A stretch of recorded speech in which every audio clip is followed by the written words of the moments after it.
Action. Assalamualaikum warahmatullahi wabarakatuh. Hamdan wa syukurillah wabarakatuh. Yang kami hormati Bapak Abdul Dwi Cahyo selaku Kepala Sekolah SDN 1 Manado. Yang kami hormati serta kami sayangi serta cintai Bapak Ibu Guru SDN 1 Manado. Alhamdulillah berkesempatan yang berbahagia ini kita bisa berkumpul di ruang kelas kami tentunya dalam keadaan sehat walafiat dalam rangka pengenalan budaya positif di lingkungan sekolah dan kelas di SD 1 Manado. Kemudian kedua kalinya selawat salam semoga tetap melibatkan kepada junjungan kita Nabi Muhammad SAW yang mana saat kita ketika sahabatnya di pada Rasulullah. Bapak dan Ibu yang dirahmati oleh Allah, bagaimana kabar Bapak Ibu siang hari ini?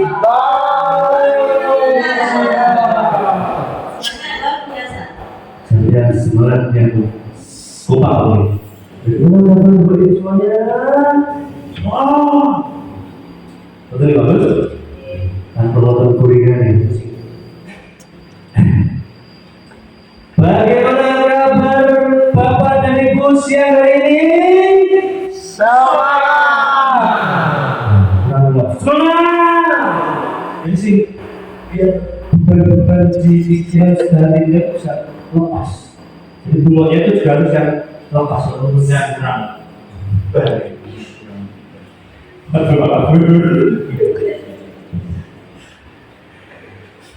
Sekali lagi dijelaskan untuk dia ini.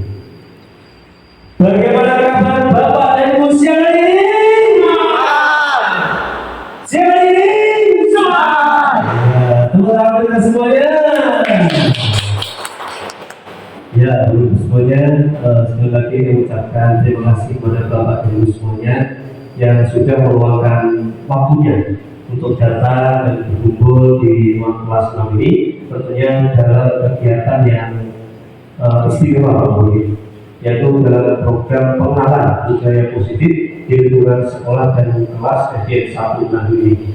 Nah, tentu saja dalam pengenalan ini bukan kok saya merasa lebih hebat daripada semuanya, atau lebih kuat daripada yang lain, itu tidak seperti itu. Tetapi di sini kemarin kita sudah mendapatkan materi yang istimewa.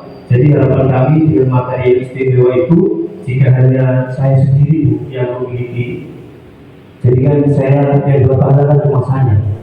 Nah, jadi agar yang bisa diterapkan kepada sekolah kita, kami harus menyebarkannya kepada panjenengan semuanya. Agar apa? Agar kita nanti bisa bersama-sama membuat budaya yang positif, kemudian kita bisa mencanangkan kegiatan yang kebiasaan yang baik, sehingga sekolah kita menjadi sekolah yang baik pula. Tepuk tangan untuk semuanya.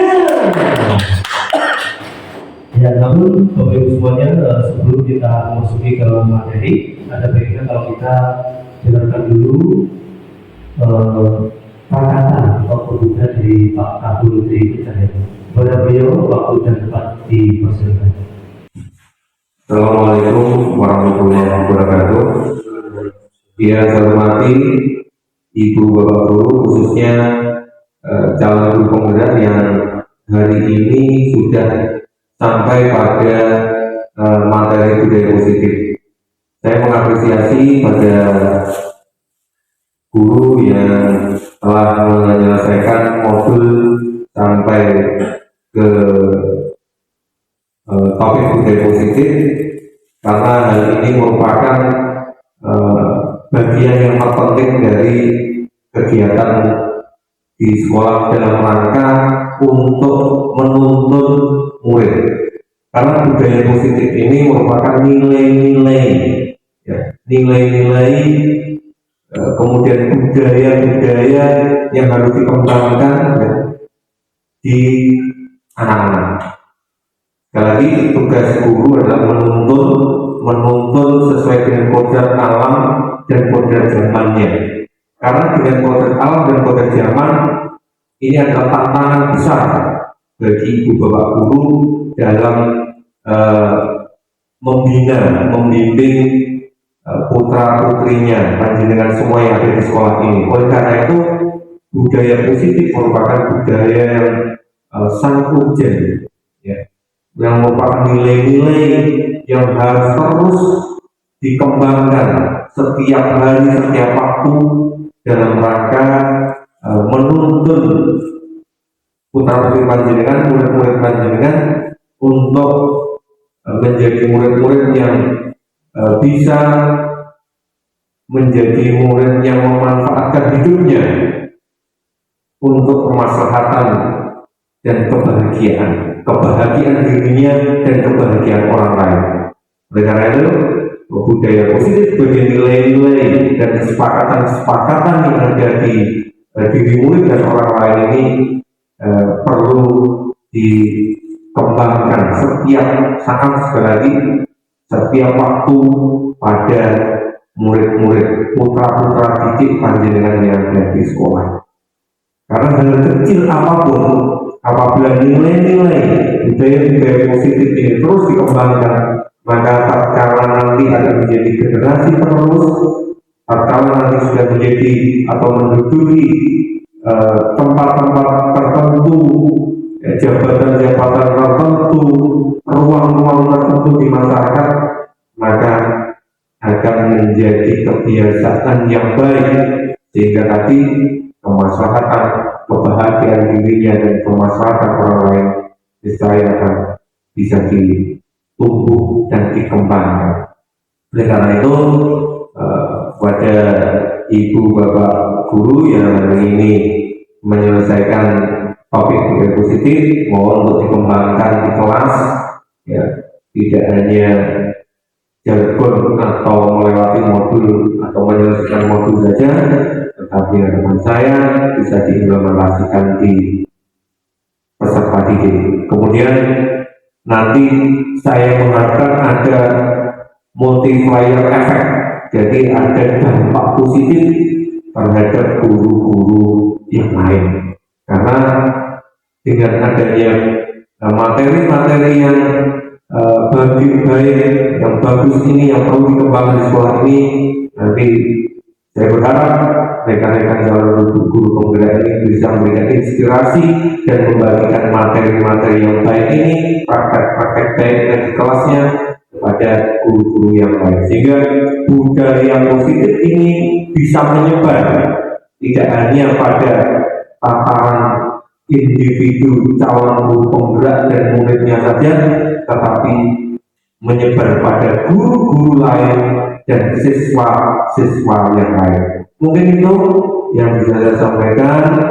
Lagi selamat pada calon guru penggerak, dan saya ucapkan terima kasih kepada bapak ibu guru yang lain, dan saya berharap bisa mengikuti jejak-jejak calon guru penggerak yang saat ini menyelesaikan tugasnya.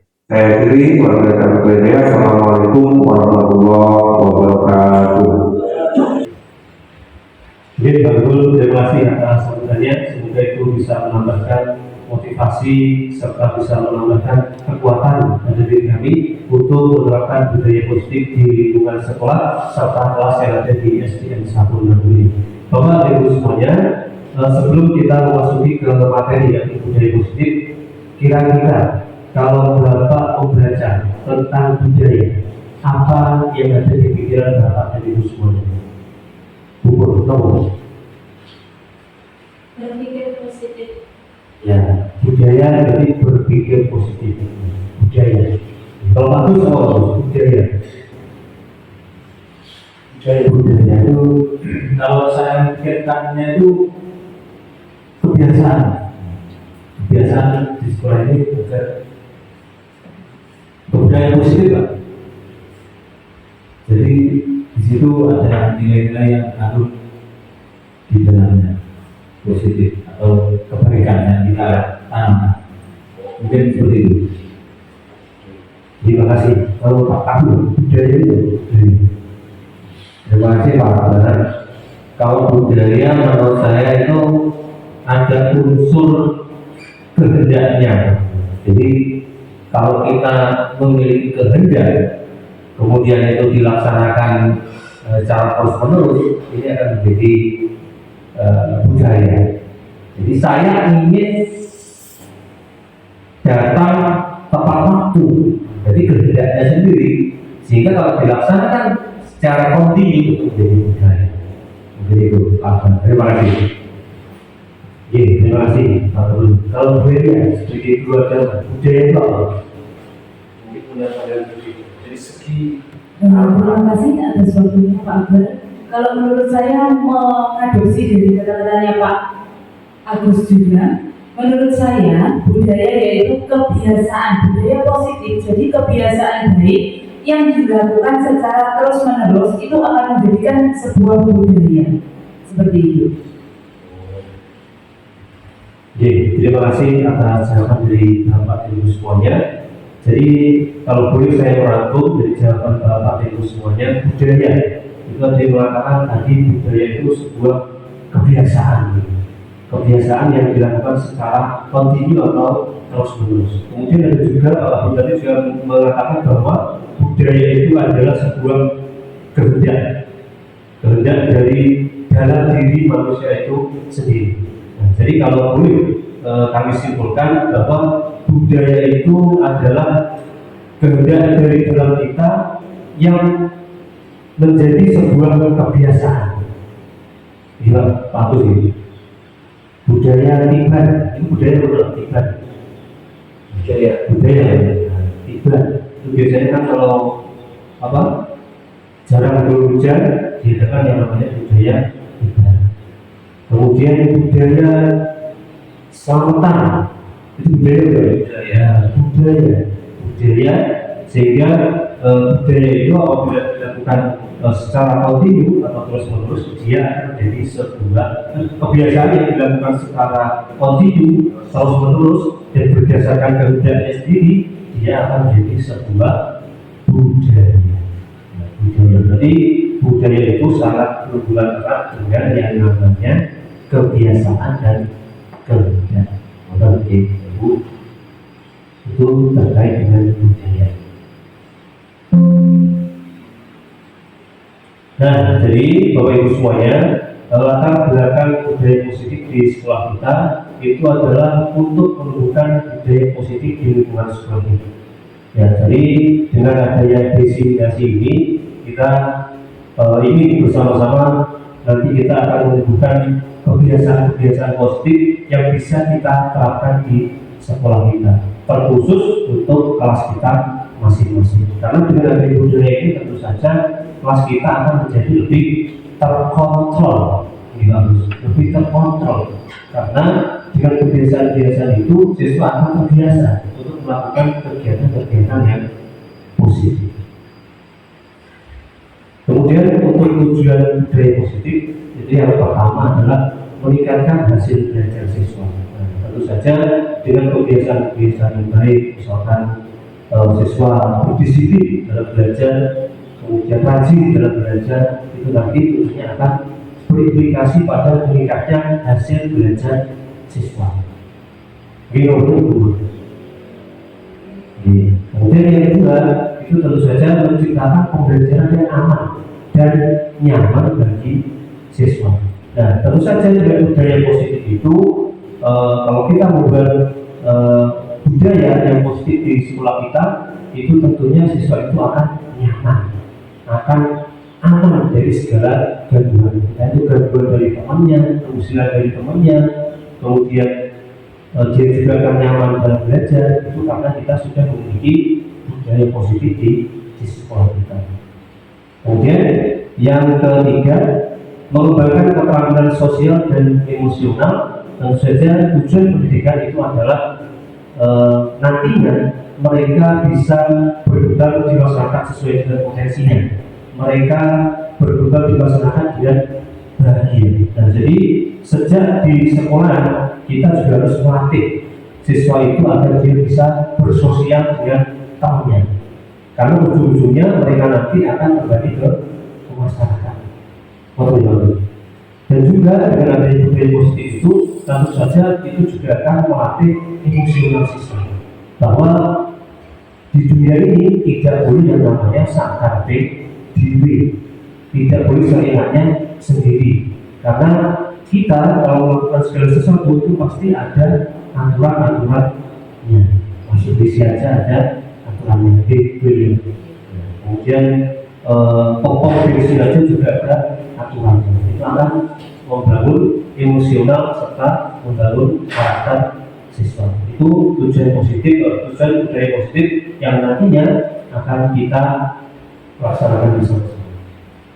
Kemudian yang berikutnya, ini budaya positif. Pengertian budaya positif tadi, kan kita tadi kan sudah menyimpulkan dengan bahasa kita sendiri. Jadi kurang lebih apa yang kita sebelumnya tadi itu hampir sama dengan yang sudah diartikan di sini. Budaya positif di luar sekolah adalah perwujudan dari nilai-nilai atau keyakinan universal yang diterapkan di sekolah. Jadi keyakinan universal itu banyak macamnya, ada mulai dari mandiri, kemudian gotong royong, percaya diri, kerjasama, itu merupakan keyakinan-keyakinan yang universal. Jadi tujuannya nanti kita di sekolah melakukan budaya positif itu agar bisa menumbuhkan gotong royong kepada siswa, bisa menumbuhkan percaya diri kepada siswa. Ini konsep inti budaya positif. Bagus. Yang pertama, perubahan paradigma belajar. Pelajar mesti mengalami yang namanya perubahan paradigma belajar. Coba lihat ceritakan sedikit paradigma belajar waktu jenengan SD dulu bagaimana? Terima kasih Pak Bas.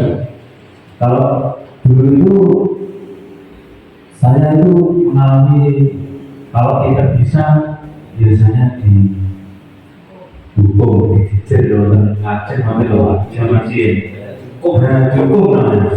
Kalau sekarang itu kan tidak boleh, ya. Itu mungkin salah satu perubahan paradigma belajar. Saya pun selama menjadi guru itu juga sudah mengalami perubahan-perubahan itu, Pak. Iya. Sejak masuk awal dulu masih ada bapak ibu guru itu yang mendukung muridnya. Iya betul. Kadang sama itu Pak, apa dinding. Kalau dulu kan ada dinding Pak, dibuat menunjuk di papan tulis itu. Nah, itu pun kalau murid yang tidak bisa itu bisa melayang ke tubuhnya si murid tersebut. Mungkin seperti itu, dan alhamdulillah sekarang itu kalau seperti itu tidak ada, karena sudah berbeda zamannya sekarang yang berbeda. Seperti itu ya. Terima kasih. Nanti masih ada? Ada. Jadi terima kasih Pak Agus atas cerita tempo dulunya. Kalau Pak Agus itu kan zaman berapa? Tahun berapa? SD. Saya SD tahun 86. Nah, 86 tahun Belia pasti memiliki cerita yang berbeda. Karena Belia pasti untuk SD-nya itu kan tahun 90-an. Oh 2000. Nah, kalau 2001 itu pasti ceritanya berbeda dengan tahun yang 86. Bagaimana? Apa berbeda? Perbedaan atau modul? Terima kasih atas waktunya. Saya SD tahun 2021 masuk kelas 1. Kurang lebih kalau masalah menghukum itu masih diterapkan. Tetapi yang lebih saya ingat itu waktu saya pembelajaran itu lebih menekankan kepada siswa itu dia mau gitu, dengarkan aku yang menjelaskan gitu, bunyinya seperti itu. Jadi menang oleh delok buku halangan 5. Nah saya tak jelasnya tak tulis, yang apa tulis seperti itu. Kalau zaman sekarang tidak, kita lebih berpihak kepada murid. Jadi kita mengikuti bakat dan minat setiap anak. Kita harus memberikan pembelajaran yang berdiferensiasi.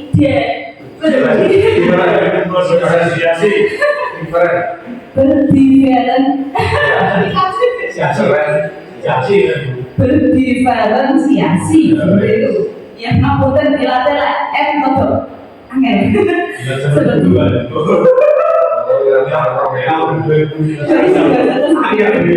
Ya, kalau sekarang kita tidak bisa memaksakan siswa untuk mengikuti kemauan gurunya, tetapi guru harus mengikuti minat dan bakat siswa. Kita menjadikan di dalam kelas pun, contohnya di dalam kelas kita tidak bisa memberikan pelajaran yang 1A, tapi kita membuat kelompok-kelompok menjadi beberapa kelompok. Misalkan ada anak yang kurang mampu, bukan tidak mampu, tapi kurang mampu, terus sedang dan sangat mampu, seperti itu Pak. Terima kasih atas waktunya. Oke, terima kasih Bu Weria, Pak Agus atas cerita yang sangat menarik sekali. Ternyata tahun 86 dengan tahun 2000 dengan tahun 2001 itu ternyata ada kemiripan ya. Jadi sama-sama ceritanya itu berputar tentang hubungan yang masih saja kita ingat pada tahun 2023 ini. Jadi kan saking seremnya ya, hubungannya, saking seremnya itu berarti kan membekas di hati kita. Kemudian juga dalam hal model pembelajaran yang dilakukan. Kalau zaman dulu itu pembelajaran pusatnya itu adalah gurunya, model ini. Gurunya jadi lagi kalau kita butuh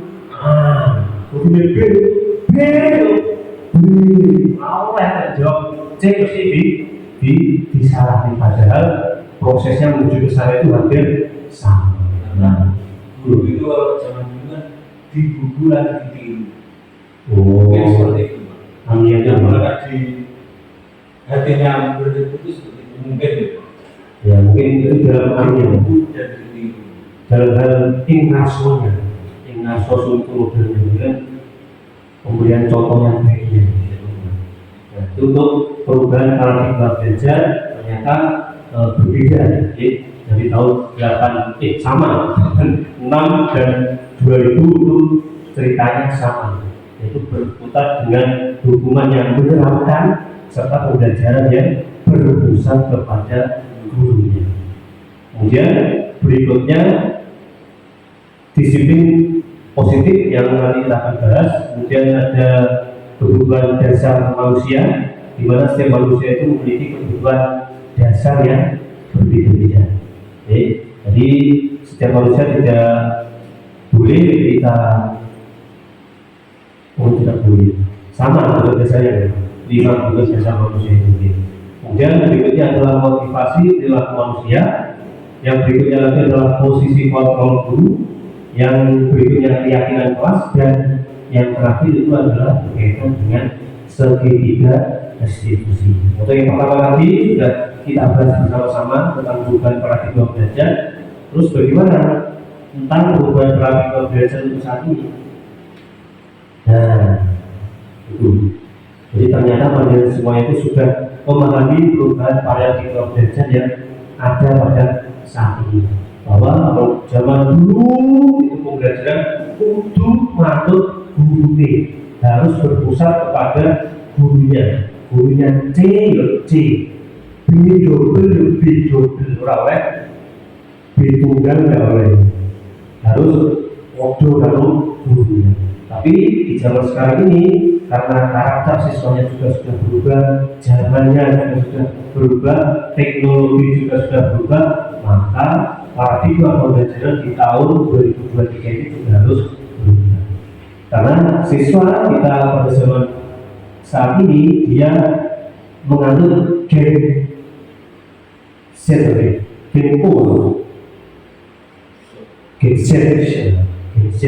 makanya paradigma belajar itu harus juga berubah menyesuaikan dengan model zaman dan model alam siswa. Agar apa? Agar nantinya siswa bisa bahagia ujungnya. Dengan pembelajaran yang bagaimana? Tentu saja pembelajaran yang berpusat kepada siswa, memanfaatkan teknologi, terus menuntut, dan yang terakhir jangan lupa mewujudkan profil pelajar Pancasila. Itu untuk perubahan paradigma. Kemudian ini adalah berkaitan dengan disiplin positif. Ya, disiplin positif, disiplin ukur. Kalau dengan membaca kata disiplin Disiplin itu apa? Disiplin dalam arti yang mudah dijabarkan disiplin. Disiplin itu mentaati semua peraturan, berarti ikut dengan apa yang kita lakukan itu sesuai dengan tata tertib yang berlaku, tata tertib yang ada. Terima kasih. Kalau berkati disiplin. Disiplin menurut definisi saya itu tertib.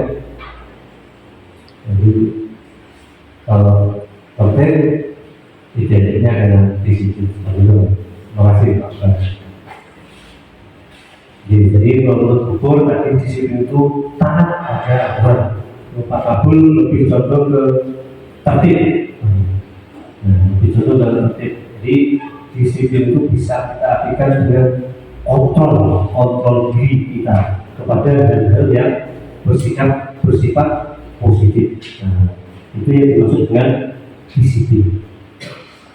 Kemudian untuk berikutnya, ini tadi sudah dituliskan di depan tentang kebutuhan dasar manusia. Jadi kebutuhan dasar manusia itu ada 5. Kebutuhan dasar manusia itu ada 5. Yang pertama itu bertahan hidup. Pasti manusia itu memiliki kebutuhan dasar untuk bertahan hidup. Caranya bagaimana Pak Bos? Agar manusia yang bisa bertahan hidup. Makan toh? Minum. Makan dan minum. Lalu berlindung itu juga termasuk dalam bagaimana manusia itu dia bertahan hidup. Kemudian yang kedua dari cinta dan kasih sayang. Karena manusia itu tidak akan bisa hidup tanpa cinta dan kasih sayang. Kalau kata Pak Bagus itu manusia tanpa cinta berikan kopi tanpa kuda. Betul. Seperti yang Pak Tanjung. Pahit.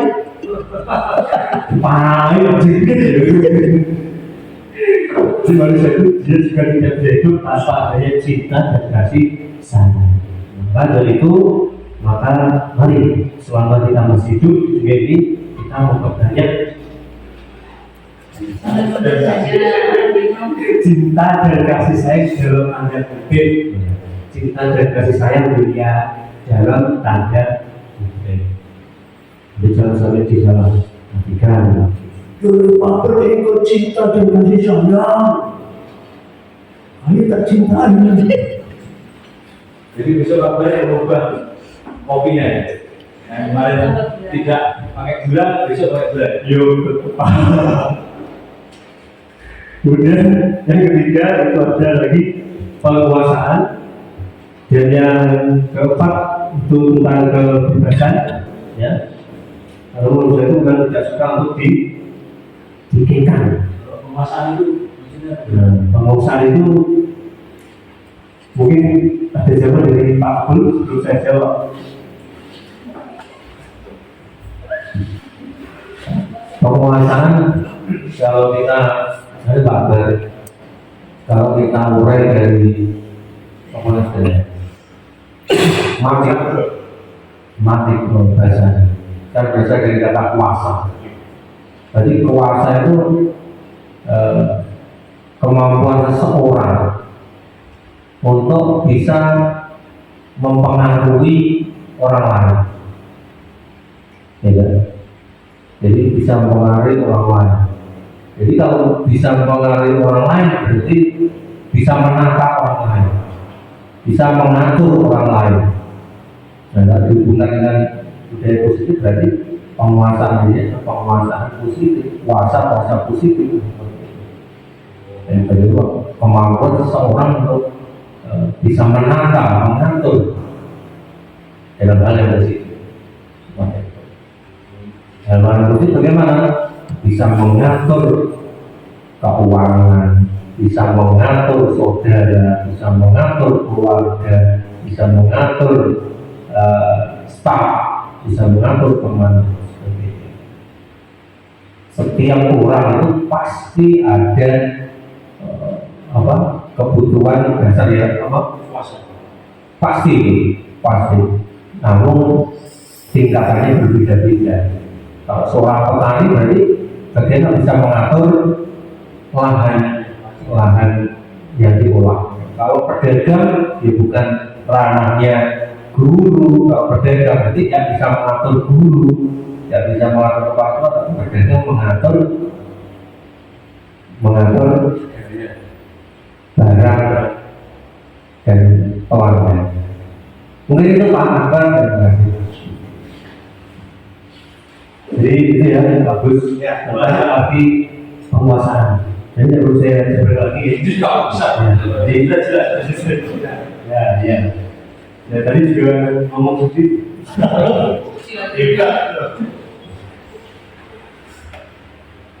Itu tentang penguasaan. Ya. Yang keempat itu ada lagi tentang kebebasan. Kebebasan dan yang kelima itu adalah kesenangan. Jadi manusia itu juga butuh yang namanya kesenangan. Jadi bagaimana agar kita senang? Sudah. Apa ini? Kapan, Pak? Tunggu Pak. Sudah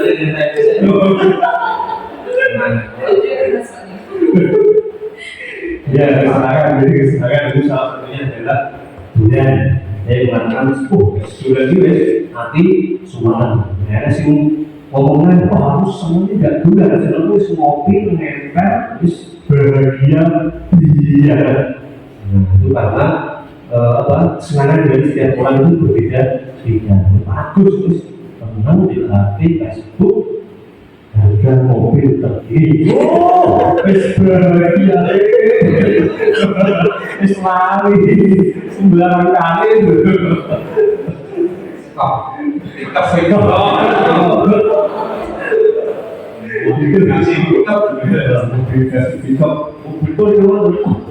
Mobil bensin tertinggi sampai lari jadi yang minum itu karena sebenarnya setiap itu berbeda. Terus selingkuh,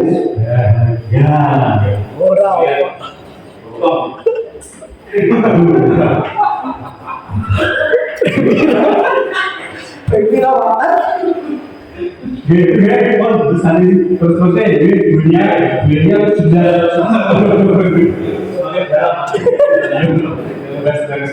kalau udah hipok nanti semakin dalam. Pinter, Pak. Itu karena kebutuhan dasar manusia. Kemudian yang berikutnya berkaitan dengan konsep disiplin dengan identitas bagian. Jadi hampir sama dengan apa yang sudah Pak Agus terus beliau tadi ceritakan. Hubungannya dengan hukuman. Meskipun sudah berjalan 5 tahun, 10 tahun, 25 tahun, yang namanya hubungan ini pasti akan terkenal. Jangka panjang, lukanya itu jangka panjang. Nah, maka dari itu kita sekarang yang sebagai pendidik di zaman milenial ini, mari kita menjauhi yang namanya hukuman. Karena kalau kita lihat berita, banyak sekali guru yang dipidana akibat dia memberikan hukuman. Guru cupik, gosok titik, terus jalur ganti rugi. Apalagi kalau kita mesti polisi tahu. Nah, jadi dengan itu, mari yang namanya hukuman ini kita jauhi betul-betul. Karena untuk mengamankan diri kita sendiri. Kalau apa-apa, jadi karena juga untuk mengamankan diri kita sendiri. Nah, kemudian berhubungan dengan penghargaan. Ternyata selain penghargaan itu di lain sisi bisa memberikan manfaat baik kepada siswa. Karena manfaatnya apa? Kalau penghargaan itu siswa kan jadi semangat. Ini tak etik. Ini menang juara di mesin jahit. Kalau pertamanya semua kan betul yang namanya penghargaan ini. Tetapi apakah penghargaan itu akan bertahan lama? Apakah motivasi siswa itu nanti akan bertahan lama? Kan tidak. Karena motivasi yang diberikan kepada dia itu itu adalah motivasi yang berbentuk ekstrinsik atau berasal dari luar dirinya sendiri. Berbeda kalau motivasi berbeda itu berasal dari dirinya sendiri, maka dia akan bertahan lama. Akan bertahan lama. Jadi bagus itu dalam sekolah, jangan di sekolah jangan, karena tak perlu kesempatan. Kemudian seminggu terus jangan. Bagaimana dia akan bertahan lama setelah mendapatkan sesuatu? Tidak. Tidak, karena kalau motivasinya tidak berasal dari dalam diri, tapi perlunya mau dari semangat, perlu dari semangat. Jadi bisa mungkin kita berguna dengan itu yang berasal dari diri kita. Tapi terkadang yang membuat pertanyaan bagi pikiran saya, kita berusaha pas bahwa bagaimana hubungannya dengan pemerintahan. Jadi nanti bisa berjagoan dengan Pak Abdul terkait dengan sesuatu pas bahwa supaya yang konkret Pak. Jadi berarti hebat. Juga berhubungan dulu ya, bocah. Makanya itu perlu untuk di pembicaraan di dalam lagi terkait dengan gagal untuk kelas. Terima kasih Pak Akbar, ini diskusi yang baik bahwa penghargaan itu termasuk identitas gagal ya. Identitas gagal ini menarik terkait dengan anak-anak kelas 1 gitu, 7, 8 sendirian bukan masih senang hadiah seperti itu ya. Kalau yang pernah saya dapatkan terkait dengan penghargaan ini, ya kaya dengan hal yang positif. Memang kalau diwujudkan ke barang ini memang tidak baik, karena orientasinya nanti akan mencari barang, meskipun anak itu masih senang penghargaan. Nah, nanti bagaimana dialihkan ke misalnya dalam bentuk bintang, stempel dan sebagainya. Jadi misalnya anak mampu kelas 1 di materinya, misalnya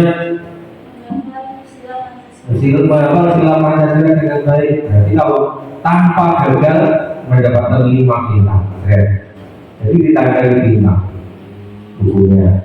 Atau nanti dikasih supaya kipas berupa bintang besar. Satu. Kalau mampu menyebutkan 3 berarti mendapatkan misalnya bintang merah, bintang putih atau 3 bintang dan sebagainya. Jadi tidak diarahkan ke benda-benda yang berharga, karena orientasinya siswa belajar itu mencari hadiah. Ya kan anak sukanya itu berarti dari nuruti dengan senang itu. Akhirnya anak berpikirnya ke orientasi ke budaya itu, ke barang dia suka. Aku belum lawan, aku dipukul oleh hadiah HP.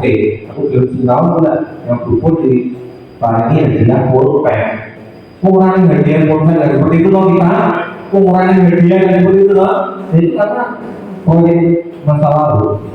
Jadi untuk memberikan penghargaan bisa berupa hal yang lain, bisa bintang, seperti TK lah, mirip TK itu karena masih nyambung antara TK dan kelas 1, 2. Jadi seperti itu lah. Jadi memang penghargaan itu betul-betul identitas tidak benar, kurang benar, tidak kurang pas. Karena kita juga produk dari hadiah itu. Dulu juga demikian, maka orang yang ranking tidak pernah dalam ranking sekolah itu hadiah terus juga. Termasuk dalam kalau mengejar hadiah. Karena dulu saya sampai dari 45 sampai itu kami kejar. Ini betul Pak. Saya tuh mikir si malu bukan karena motivasi sendiri, tapi ada jamnya. Karena apa? Sebagai nanti tampak nih bapakku sebenarnya apa? jalur jam. Aku minta jam tangan cuma ada bapak diomongin guruku, ada guru. Nah kan dari lama aku kok jam, tapi guru jam. Oke, dan itu baru namanya. Oh iya. Tadi tentang perbedaan. Terus kalau gini, misalkan ada acara perlombaan. Nah, kalau perlombaan itu kan kita itu pasti juga memikirkan tentang penghargaan yang akan diberikan pada sang juara. Apa itu juga termasuk dengan konsep disiplin yang termasuk identitas diri? Bagus, pertanyaan bagus nyambung ini. Harus dibedakan Pak Agus antara kompetisi dengan proses belajar. Kalau di sekolah ini pembelajaran yang disampaikan itu Elia, tadi kan kita bukan kompetisi dalam sekolah ini. Pasti sih orang kompetisi kalau orang kompetisi, tetapi pembelajaran berdiferensiasi. Pembelajaran berdiferensiasi tidak dikompetisikan. Oleh karena itu kita tidak boleh memberikan membanding-bandingkan oleh membanding-bandingkan tapi ya tidak boleh. Tetapi kalau sudah perlombaan itu namanya kompetisi. Yang dilombakan siapa? Pasti anak-anak yang memiliki bakat tertentu. Lomba gambar itu bisa jadi kan bisa yang iso gambar MTQ sebelum baru Pak kampus yang merasa ngaji pasti Pak Akbar dan Bu Elia yang sosok ngaji kompetisi kan tapi dapat penghargaan. Jadi kalau tingkatan kelas untuk belajar diferensiasi sekolah ini bukan kompetisi dulu Pak, sekolahnya tidak kompetisi tapi belajar sesuai dengan kemampuannya tadi. Karena yang tergambar, ada yang kita hitung, ada yang kita ngaji, ada yang kita itu tidak boleh dibagi-bagi dengan satu dengan yang lain. Lek muncul yang tergambar, mau bagi kompetisi kan diberi penghargaan. Nah, monggo hadiah atau sertifikat dan sebagainya. Jadi kalau itu harus bisa memilah dengan Quran bahwa sekolah kita ini bukan tempat untuk membanding-bandingkan. Tapi kalau sudah ada yang menonjol, kita kompetisikan di acara perlombaan itu bisa kita beri penghargaan. Karena memang anak yang sudah pro, senang tidak tertekan, pintar fisika IPA, pintar IPA kita lombanya di Olimpiade IPA karena memang sederhana ya. Pintar IPA patut kalau dapat bagian dapat penghargaan. Mungkin itu Pak. Tadi terima kasih. Terima kasih atas penjelasannya. Mohon Pak. Lanjut. Terima kasih Pak Abdul atas pertanyaannya serta Pak Agus yang sudah memiliki pertanyaan yang sangat luar biasa sekali. Luar biasa. Jadi untuk jangan membuat tapi benar sama kamu. Jadi untuk penghargaan ini perlu kita bedakan. Jadi untuk penghargaan itu diberikan kepada mereka yang sedang berkompetisi. Dan mereka yang di sekolah, dan kita yang di sekolah itu bukan sedang berkompetisi. Jadi khusus diberikan kepada mereka yang sedang berkompetisi. Jadi ya untuk yang pro itu, untuk mereka yang memiliki kelebihan tertentu tadi bagus. Kemudian untuk berikutnya, nah ini berkaitan dengan konsekuensi dan restitusi. Nah, jadi untuk konsekuensi itu dia penguatan jangka pendek, sedangkan untuk restitusi, nah dia kelebihannya adalah siswa atau murid itu dapat dengan sadar menyadarkan murid, oh salah aku ini, jadi aku salah ini aku butuh ini. Menurut kegiatan menurut kesalahan yang sudah saya alami itu tidak dilakukan kembali. Itu yang dinamakan dengan restitusi. Pak, ini mungkin bisa diberi contoh agar teman-teman paham antara konsekuensi dan resiko contohnya yang konkret seperti itu.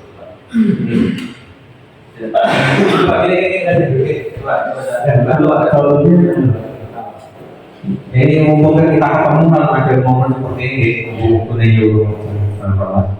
jadi kalau konsekuensi seperti itu, Ibu, misalnya murid panjenengan tidak memakai sepatu, kalau itu ya, tidak memakai sepatu, misalnya, ini kuliner yang sepatu. Bu Eli tiba-tiba datang ke kelas 2 atau kelas 3. Dulu sampeyan siswa oleh orang di sepatu nyuruh apa? Dua, misalnya dua apa? Membawa sapu. Kalau besok tidak pakai sepatu lagi, bawa sepatu. Besok tidak bawa lagi, besok kamu bawa sapu. Tidak main lagi, bawa sapu. Dan anak itu mau pakai sepatu karena apa? Tidak mau lagi disuruh Bu Elia untuk membawa sapu. Jangan sampai ya. Nanti kalau Bu Elia sudah pindah kelas atau pindah sekolah, Anda orangnya Bu Elia. Anda orangnya hukuman bawa sapu. Nah, kalau restitusi berbeda karena berangkat dari apa? Kesadaran murid sendiri atau dari budaya positif, dari budaya memang disadari aku lah ambil sepatu ini orang memenuhi aturan sekolah seperti itu. Jadi kata gitu, konsekuensinya seperti itu, kalau restitusinya seperti itu. Jadi ini paham, harus dipahami dulu Bapak Ibu. Mungkin bisa ditambahkan. Terima kasih. Untuk restitusi itu gini Pak, kadang itu juga ada kendala itu tidak semua murid itu bisa menyadari atau bisa memahami dengan kesalahannya sendiri. Nah, tapi juga ada murid yang bisa menyadari dan tumbuh dari dalam hatinya sendiri. Oh, aku yang baru juga. Oh. Tapi ada sebagian murid yang sangat sulit atau tidak paham dengan apa yang saya lakukan tadi. Itu mungkin salah satu kendala kita. Terima kasih. Terima kasih Pak Agus, luar biasa. Memang saya jadi guru Sri Kota sama yang sudah berubah, tapi ternyata betul arahnya. Tugas kita menuntun. Nah, dituntun selama pembelajaran selama di sekolah ini dengan sapu dan berapa ini tuntun terus. Nah, begitu kita sudah lepas dari kelas 6 jadi kita nyatakan lulus, ya, mau nggak ngikuti arah yang dituntun awal ini? Di sekolah kan anak protokol pakai kalau nggak miring itu loh, terus pikiran kan jauh. Iya berita ingat mau, ya udah, ya tiga kali tenang deh, nggak harus ngopas kalau tugas sudah selesai gitu. Walau alhamdulillah, nanti ada kita tambah sendiri. Nyambung ini, nyambung budaya positif yang sekolah juga itu terus. Dan ada kalanya otak ini sudah apa Pak itu ya? Otak dua, nah itu sudah terbuka, nanti akan memenuhi ini kalau dituntut dia kalau dituntut dulu, ini akan tersadar dengan sendiri. Makanya kita tahu, kemarin ceritanya jadi Pak ya, saya berapa kali tak tuanto di orang beri pantai, ternyata anak-anak di sekolahnya tidak, di sekolahnya yang mintanya orang yang karena dia tersadar sampai saat SD, guru SD, dia kan ibu sopor, aku di setiap hari di Cimol, ada dia di Cimol, sendiri Cimol, ini untuk di Cimol, artinya apa? Nuntut, kalau memang nuntut salah, tapi kan ingat akan tuntut nanti gurunya dulu. Ibu dengan anak ini, mau memang di teror yang kapan. Jadi, sekali Pak, itu piye gitu, pada tahu terus bisa ada orang ini orang ini itu apa kelas ini nah ini apa orangnya ini ngantong orangnya ini akhirnya nanti pada saat otak cerebrum ini pasti cerebrumnya terbuka ya iya nempak ya bagus dia di ibu diri kali mungkin itu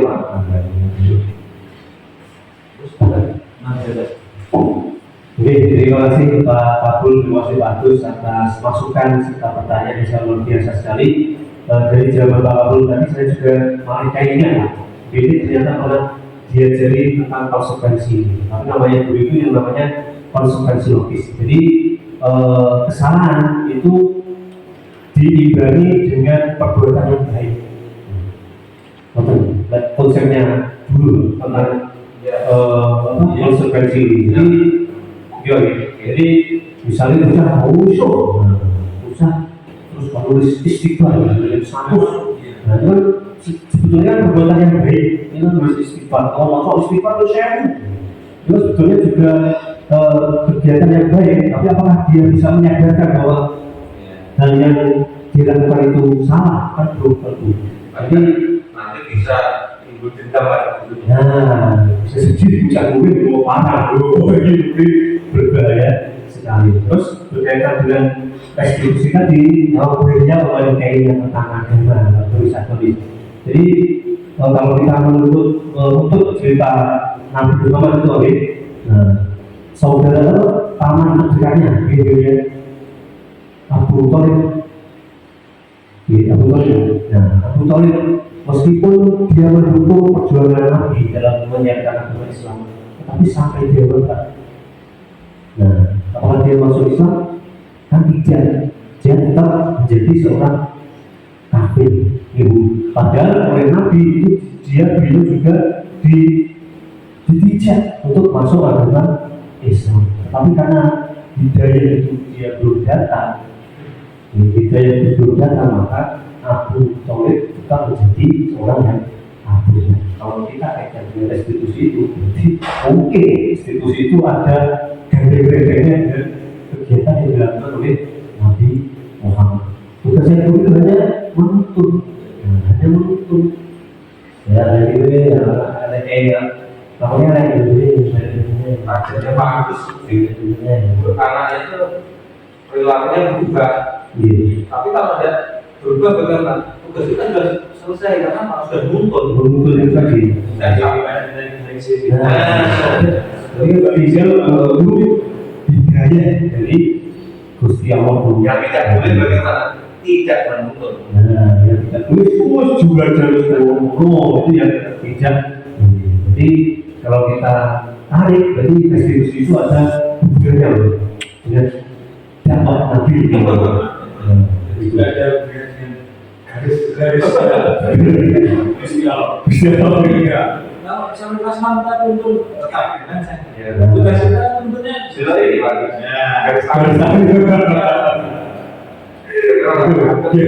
tapi ada juga Pak anak itu yang jadi baik itu ada cerita memang kembali ke anak itu masing-masing teringat merubah sikapnya itu karena dia nggak lagi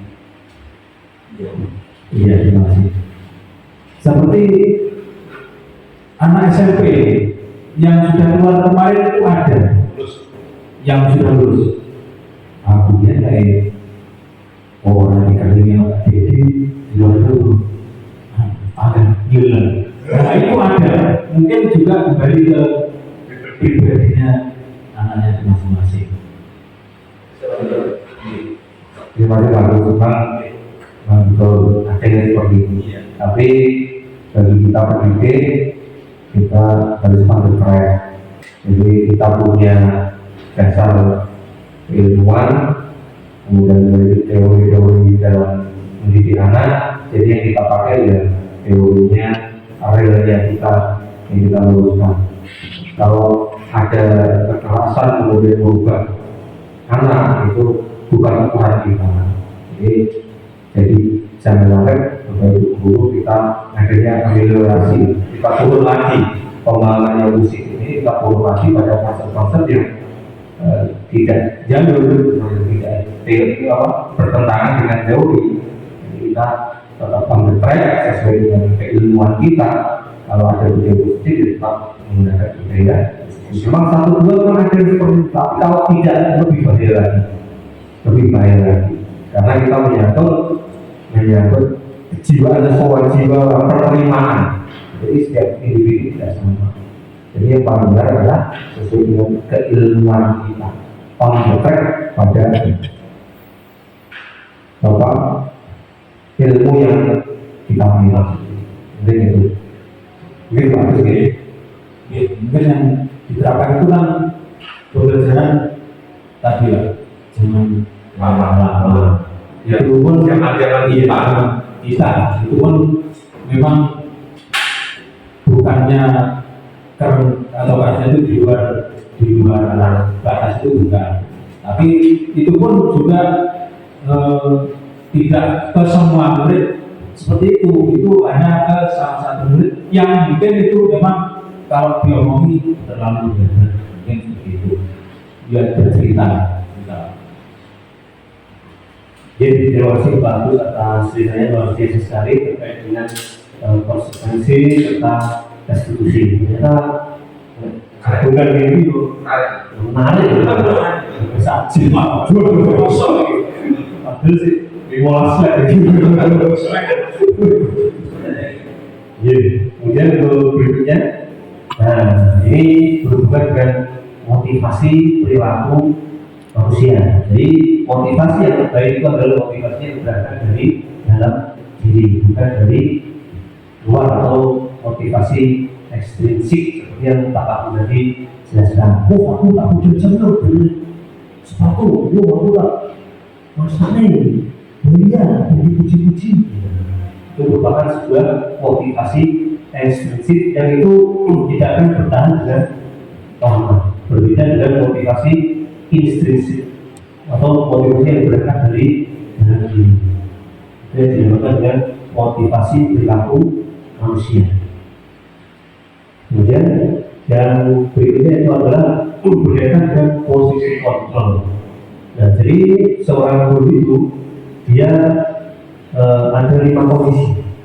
Jadi yang pertama itu posisi kontrol sebagai bentuk, kemudian yang kedua membuat rasa bersalah, yang ketiga posisi kontrol sebagai seorang teman, yang keempat sebagai pemantau, dan yang paling paling tertinggi itu adalah sebagai seorang manajer. Nah, ini contoh penerapan atau contoh guru apabila dia terkondisi sebagai seorang penghukum, pembuat rasa bersalah, teman, pemantau, dan sebagai seorang manajer. Jadi guru itu bisa dilihat dari kata-kata yang dia ucapkan jika ada siswa yang terlambat. Jika ada siswa yang terlambat, maka guru yang sebagai penghukum maka itu kowe selalu sudah terlambat. Masyarakat lagi, usahanya. Itu adalah guru sebagai seorang penghukum. Kemudian yang berikutnya itu adalah membuat rasa bersalah. Karena juga ada guru yang dia posisi kontrolnya adalah membuat siswa itu merasa bersalah. Bukannya sadar, tapi saya malah siswa itu malah merasa bersalah. Itu juga ada. Biasanya kata-katanya itu akan seperti ini. Kamu bagaimana ya? Kamu sudah janji dengan itu. Dia akan datang terlambat lagi. Kamu kenapa ya? Senang sekali mengecewakan ibu. Ibu benar-benar kecewa sekali. Kalau siswa mendengar ini, apa yang akan dilakukan? Dia pasti akan merasa bersalah. Dan mesti langsung jadi merasa bersalah. Kemudian posisi kontrol yang berikutnya adalah sebagai teman. Ini, gak apa-apa. Itu siswa guru sebagai seorang teman. Sebagai seorang teman, apa dari dampaknya itu? Kalau dia menjadi seorang teman, guru tidak guru tidak diajari gitu. Ya.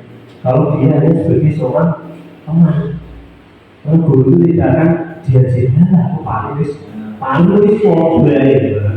Padahal aku berdiri tadi langsung mengikut tidak sopan. Nah, tidak berdiri dulu, maka sebenarnya dia tidak akan pernah sopan kepada gurunya. Terus gurunya, oi, ya, oi, berikan, berapa uang? Biasa, karena posisi guru sebagai orang pertama. Dan sampai lah, nah, kemudian tingkatan berikutnya itu ada sebagai pemantau. Dia terjadi sebagai seorang manajer.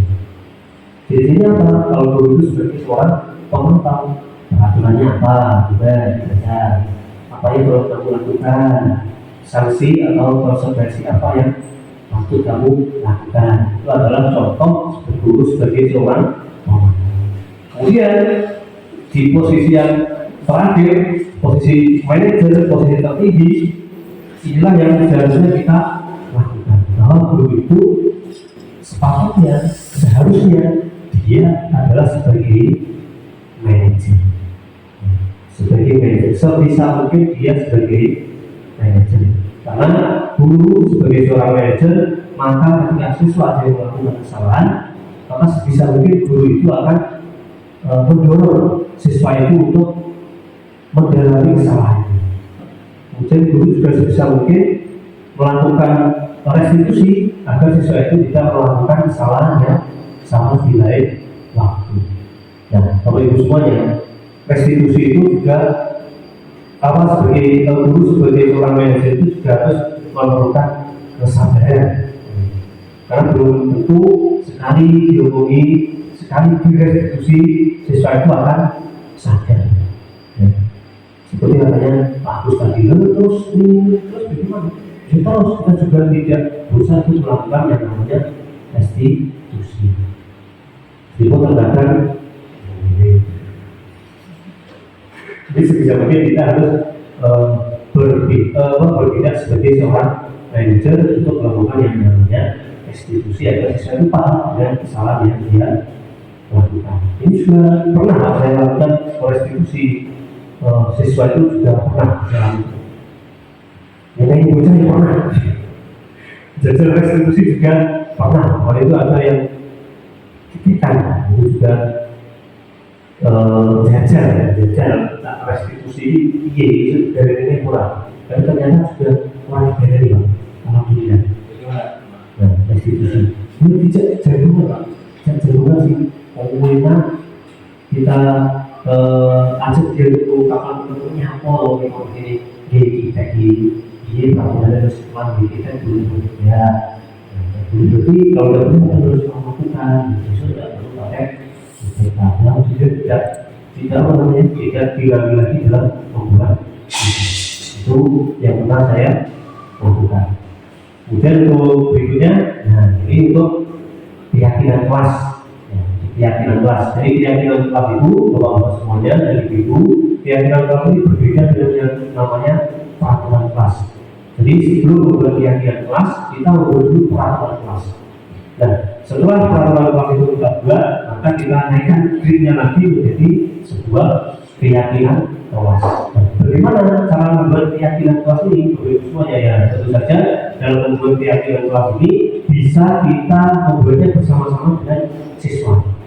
Atau lebih gampangnya kita jelaskan dulu keyakinan kelas yang ingin kita capai pada hari ini. Nah, setelah kita sampaikan kepada siswa, sosialisasi kepada siswa, maka biarkan siswa itu membuat keyakinannya sendiri. Nah, ini contohnya ini yang kemarin sudah kita buat terkait dengan kesepakatan kelas.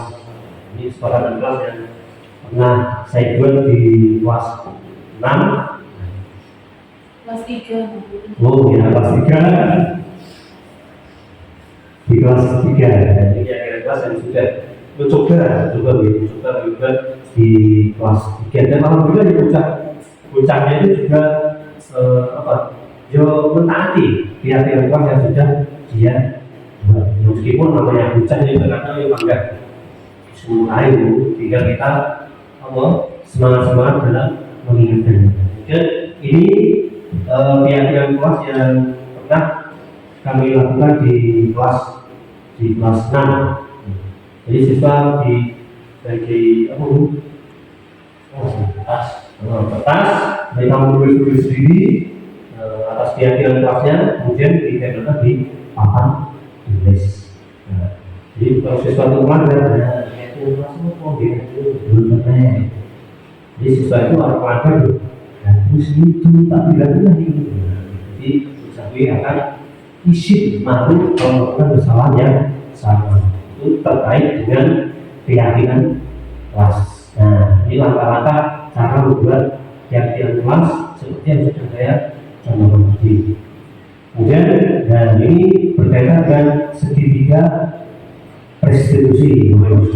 Jadi kalau ada siswa yang melakukan kesalahan di dalam budaya positif, orang akan disini. Tapi yang perlu dilakukan yang namanya segitiga restitusi. Nah, dalam melakukan segitiga restitusi itu ada 3 langkah.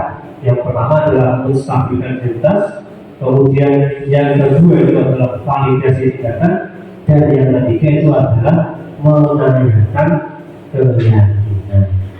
Jadi dalam melakukan segitiga restitusi ini kita harus berbeda bentuk dengan keyakinan kelas yang sudah kita buat. Kenapa? Agar sanatnya itu bisa tidak kemana-mana. Itu terkait dengan segitiga restitusi. Nah, itu kalau dari semuanya. Jadi dari kesimpulan budaya positif itu kepada Bapak dan Ibu semuanya, mari mulai saat ini di kelas kita masing-masing, mari kita saat ini untuk melakukan yang namanya membuat keyakinan kelas. Jadi, karena dengan keyakinan kelas itu ternyata kelas kita menjadi mudah untuk ditata, mudah untuk diatur. Jadi jangan malu-malu atau takut-takut dalam membuat keyakinan kelas dulu. Ini caranya ini, karena di sini sudah ada Pak Bagus, mungkin yang bisa kita tanya-tanya atau Pak Abdul terkait dengan keyakinan kelas. Dan terima kasih. Bapak-Ibu semuanya, demikian presentasi dari saya terkait dengan budaya positif di SDN 1 Gadu. Oleh karena itu, mari kita sebagai pendidik yang sekarang sudah berada di zaman milenial ini, mari kita juga menerapkan ilmu yang milenial juga. Jangan menerapkan ilmu yang kolonial, karena itu juga sudah merupakan produk zaman dahulu. Karena tentu saja anak kita sekarang sudah berbeda, mulai dari karakternya, kemudian perilakunya, kemudian dia dalam berpikir itu sudah berbeda. Oleh karena itu, mari dalam budaya positif ini kita terapkan bersama-sama di kelas kita, agar kelas kita bisa menjadi kelas yang luar biasa dan anak-anak mudah ditata dalam kedepannya. Mungkin demikian yang ingin saya sampaikan, dan jangan lupa kita sebagai guru harus bergerak, tergerak dan bergerak. Assalamualaikum warahmatullahi wabarakatuh.